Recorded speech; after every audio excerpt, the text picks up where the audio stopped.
Hello everyone, welcome to let's do it. तो discuss करेंगे आज ट्रैफिक इंस्पेक्टर की इस सीरीज़ का पार्ट नंबर 52। तो अगर अभी तक आपने इसके पार्ट 51 नहीं देखे हैं तो डिस्क्रिप्शन बॉक्स में उसका लिंक दिया हुआ है, आप वहां से जाकर के चेकआउट कर सकते हैं। तो देखिए, बात करें अगर इस ट्रैफिक इंस्पेक्टर की सीरीज़ की, तो यहाँ पर हम HPSSC के जितने भी प्रीवियस ईयर के क्वेश्चन पेपर हैं उन्हें हम यहाँ पर डिस्कस कर रहे हैं। तो अगर आप HPSSC के रिगार्डिंग किसी भी एग्ज़ाम की प्रेपरेशन कर रहे हो तो उसमें ये सीरीज़ आपके लिए काफ़ी ज़्यादा हेल्पफुल हो जाएगी। तो देखिए, आज हम यहाँ पर अगर हम बात करें तो आज हम यहाँ पर जो है 15 क्वेश्चन डिस्कस करेंगे। और तो आप साथ साथ में खुद को चेक भी करते रहा करें कि आपके इनमें से जो है वो कितने क्वेश्चन सही हो रहे हैं। तो देखिए, 15 क्वेश्चन हम यहाँ पर डिस्कस करेंगे और ये 15 क्वेश्चन होंगे हिस्ट्री सेक्शन से ही रिलेटेड। ये जितने भी 15 क्वेश्चन हैं ये हिस्ट्री सेक्शन से ही रिलेटेड हैं। तो आप साथ साथ में खुद को चेक भी करते रहा करिए कि आपके इनमें से कितने क्वेश्चन सही हो रहे हैं। एंड कमेंट सेक्शन में ज़रूर बताइएगा कि आपके इनमें से कितने क्वेश्चन जो हैं वो सही हुए हैं। सो चलिए स्टार्ट करते हैं। सो क्वेश्चन हमारे पास है, फर्स्ट क्वेश्चन, पूर्व हड़प्पा से विकसित हड़प्पा में रूपांतरण के निम्न स्थल में सर्वोत्तम साक्ष्य मिलते हैं। तो और यहाँ पर ऑप्शन डी इसका राइट आंसर है, आमरी। देखिए, हड़प्पा सभ्यता की अगर हम बात करें, हड़प्पा सभ्यता या जिसे हम सिंधु घाटी सभ्यता के नाम से भी जानते हैं, अगर आपसे क्वेश्चन पूछ लिया जाए कि हड़प्पा सभ्यता की जानकारी सबसे पहले किसने दी थी, तो वो दी थी चार्ल्स मैसन ने। और हड़प्पा सभ्यता जो है ये है त्रिभुजाकार और ये 13 लाख वर्ग किलोमीटर में फैली हुई है। हड़प्पा सभ्यता जो है इसका सबसे पहले सर्वेक्षण जो था वो जेम्स कनिंघम ने किया था। और हड़प्पा सभ्यता का नामकरण किसने किया था, तो नामकरण किया था जॉन मार्शल ने इसका नामकरण किया था। तो ये कुछ पॉइंट्स हैं जो आपको ध्यान में रखने हैं। नेक्स्ट क्वेश्चन है, हड़प्पा संस्कृति में लोगों को किस फसल के संबंध में जानकारी नहीं थी। तो हड़प्पा संस्कृति में लोगों को रागी फसल के बारे में जानकारी नहीं थी। सो ऑप्शन यहाँ पर डी इसका राइट आंसर है। बाकी चावल, जौ, कपास, इन सभी के बारे में लोगों को जानकारी थी। चावल की अगर हम बात करें तो रंगपुर और लोथल से चावल के साक्ष्य मिल जाते हैं। और जौ की अगर हम बात करें तो सिंधु घाटी सभ्यता के लोगों के भोजन में प्रमुख चीज़ जो थी वो थी जौ। और कपास की अगर हम बात करें तो सिंधु घाटी सभ्यता के लोग जो थे ये सूती और ऊनी वस्त्रों का उपयोग करते थे। तो क्वेश्चन नंबर 2 जो है यहाँ पर इसका राइट आंसर ऑप्शन सी हो जाएगा, रागी। नेक्स्ट क्वेश्चन की बात करते हैं। तो देखिए, क्वेश्चन नंबर 3 है, तोलकापियम है। तो देखिए, तोलकापियम जो है ये क्या है, ये है व्याकरण पर सबसे पुराना मानक ग्रंथ। तो ऑप्शन यहाँ पर इसका ए राइट आंसर है। देखिए, तोलकापियम की अगर हम बात करें ना, तो तोलकापियम की रचना जो थी ये की थी तोलकापियर ने तोलकापियम की रचना की थी। और ये जो तोलकापियर थे ये द्वितीय संगम की अध्यक्षता की थी इन्होंने। तो अच्छा, आज के लिए आपके लिए क्वेश्चन है जिसका आंसर आपको कमेंट सेक्शन में बताना है। तो क्वेश्चन आपके लिए है कि तमिल साहित्य का बाइबल जो है वो किसे कहा जाता है। तो ये आंसर आप कमेंट सेक्शन में बताएंगे, बाकी मैं आपको इसका आंसर जो है वो नेक्स्ट वीडियो में बताऊंगी। देखिए, नेक्स्ट क्वेश्चन की अगर हम यहाँ पर बात करते हैं, सो नेक्स्ट क्वेश्चन है, उज्जैनी किसकी राजधानी थी। तो देखिए, उज्जैनी किसकी राजधानी थी, अवंती की। सो ऑप्शन इसका बी राइट आंसर है। मत्स्य की बात करें, ऑप्शन सी की अगर हम बात करें तो मत्स्य महाजनपद जो था इसकी राजधानी का नाम था विराटनगर। और मल्ल महाजनपद जो था इसकी राजधानी का नाम था कुशावती। तो ये पॉइंट्स भी आपको ध्यान में रखने हैं। नेक्स्ट क्वेश्चन की बात करते हैं, महावीर के अनुसार सत्य की अनुभूति करने के लिए, सो महावीर के अनुसार सत्य की अनुभूति करने के लिए सब प्रकार की कष्ट सहना पड़ता है। सो ऑप्शन यहाँ पर इसका बी राइट आंसर है। देखिए, स्वामी महावीर की अगर हम बात करें तो स्वामी महावीर जो थे ये जैन धर्म के 24वें तीर्थंकर थे। जैन धर्म के 24वें व अंतिम तीर्थंकर कौन थे, स्वामी महावीर। इनका प्रतीक चिन्ह क्या था, तो इनका प्रतीक चिन्ह था सिंह। और जो स्वामी महावीर थे इन्हें 12 वर्षों की कठिन तपस्या के बाद जो था जंभिक के समीप रिजुपालिका नदी के तट पर, कौन सी नदी है, रिजुपालिका नदी के तट पर और साल वृक्ष के नीचे जो था इन्हें ज्ञान की प्राप्ति हुई थी।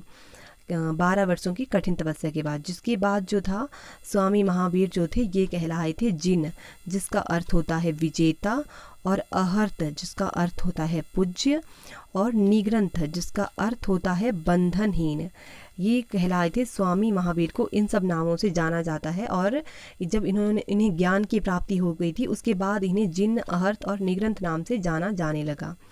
चलिए नेक्स्ट क्वेश्चन की बात करते हैं। नेक्स्ट क्वेश्चन है, चंद्रगुप्त मौर्य का चित्रण प्रमुखतः निम्न के कार्यों में किया गया है। सो यहाँ पर ऑप्शन इसका बी राइट आंसर है। विशाखा दत्त कृत मुद्रा राक्षस में जो है चंद्रगुप्त मौर्य का चित्रण किया गया है।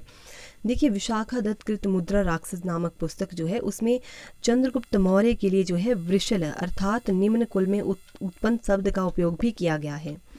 और देखिए चंद्रगुप्त मौर्य की अगर हम बात करें तो चंद्रगुप्त मौर्य जो था इसने मौर्य वंश की स्थापना की थी। और चंद्रगुप्त मौर्य जो था इसके प्रधानमंत्री का नाम था चाणक्य। चाणक्य इसके प्रधानमंत्री का नाम था। और ये जो चंद्रगुप्त मौर्य था इसने सेल्यूकस निकेटर को हराया था। और सेल्यूकस निकेटर ने अपने फिर राजदूत जो था मेगास्थनीज उसको भेज दिया था चंद्रगुप्त मौर्य के दरबार में, जिसने जो था इंडिका नामक पुस्तक लिखी थी। तो ये भी क्वेश्चन पूछ लिया जा सकता है कि मेगास्थनीज किसके दरबार में रहता था, तो चंद्रगुप्त मौर्य के दरबार में रहता था। और ये भी क्वेश्चन पूछ लिया जा सकता है कि मेगास्थनीज ने कौन सी पुस्तिका लिखी थी, तो उसने इंडिका नामक पुस्तिका लिखी थी। तो ये वाला पॉइंट्स भी आपको ध्यान में रखना है। नेक्स्ट क्वेश्चन की बात करते हैं, सातवाहन राजवंश का संस्थापक कौन था। तो देखिए सातवाहन राजवंश जो था इसकी स्थापना की थी सिमुक ने। ऑप्शन यहाँ पर सी राइट आंसर है। देखिए सिमुक जो था इसने 60 ईसा पूर्व में जो था इसकी सातवाहन राजवंश की स्थापना की थी। और इन्होंने अपनी राजधानी जो था ये बनाया था प्रतिष्ठान को। प्रतिष्ठान इन्होंने अपनी राजधानी बनाई। और ये जो सिमुक था ना इसने कण्व वंश के अंतिम शासक सुशर्मा की हत्या करके सातवाहन राजवंश की स्थापना की थी। और ये जो सातवाहन राजवंश है इन्हीं के टाइम में इन्होंने ही जो था शीशे के सिक्के चलाए थे। और जिस शीशे का ये इस्तेमाल करते थे उससे ये रोम से मंगवाते थे। और सातवाहन जो थे इन्होंने ही ब्राह्मणों को भूमि अनुदान देने की प्रथा भी चलाई थी। सो ये वाले पॉइंट्स भी आपको ध्यान में रखने हैं। नेक्स्ट क्वेश्चन की बात करते हैं, गुप्त काल में निम्न में से कौन सा नगर एक अध्ययन पीठ नहीं रहा है। तो देखिए इस क्वेश्चन की अगर मैं बात करूँ तो ऑप्शनल आंसर की में इसका राइट आंसर है ऑप्शन डी नालंदा विश्वविद्यालय। बाकी अगर आपको इस क्वेश्चन के बारे में नॉलेज है तब आप कमेंट सेक्शन में बता सकते हैं। और वैसे नालंदा विश्वविद्यालय की अगर हम बात करें तो नालंदा विश्वविद्यालय का संस्थापक जो था वो था कुमार गुप्त। कुमार गुप्त जो था इसने की थी नालंदा विश्वविद्यालय की स्थापना। नेक्स्ट क्वेश्चन की बात करते हैं, तिब्बत के साथ किस शक्ति का घनिष्ठ सांस्कृतिक संबंध था। तो तिब्बत के साथ किस शक्ति का, पाल का जो था घनिष्ठ सांस्कृतिक संबंध था। और देखिए पाल वंश की अगर हम बात करें ना तो पाल वंश का संस्थापक जो था वो था गोपाल। गोपाल जो था इसने 750 ईस्वी में जो था पाल वंश की स्थापना की थी। और इन्होंने अपनी राजधानी जो था बनाया था मुंगेर को। और ये जो पाल थे ये बौद्ध धर्म के अनुयायी थे। और ये जो गोपाल था ना इसने उदंतपुरी विश्वविद्यालय की स्थापना भी की थी। कौन सा विश्वविद्यालय, उदंतपुरी विश्वविद्यालय की स्थापना की थी। और पाल वंश का ही एक और शासक है जिसका नाम है धर्मपाल। ये जो धर्मपाल है इसने विक्रमशिला विश्वविद्यालय की स्थापना की थी। तो ये पॉइंट्स भी आपको ध्यान में रखने हैं। तो आपको इससे पता चल गया कि गोपाल जो था उसने उदंतपुरी विश्वविद्यालय की स्थापना की थी और धर्मपाल जो था इसने विक्रमशिला विश्वविद्यालय की स्थापना की थी। चलिए नेक्स्ट क्वेश्चन की बात करते हैं।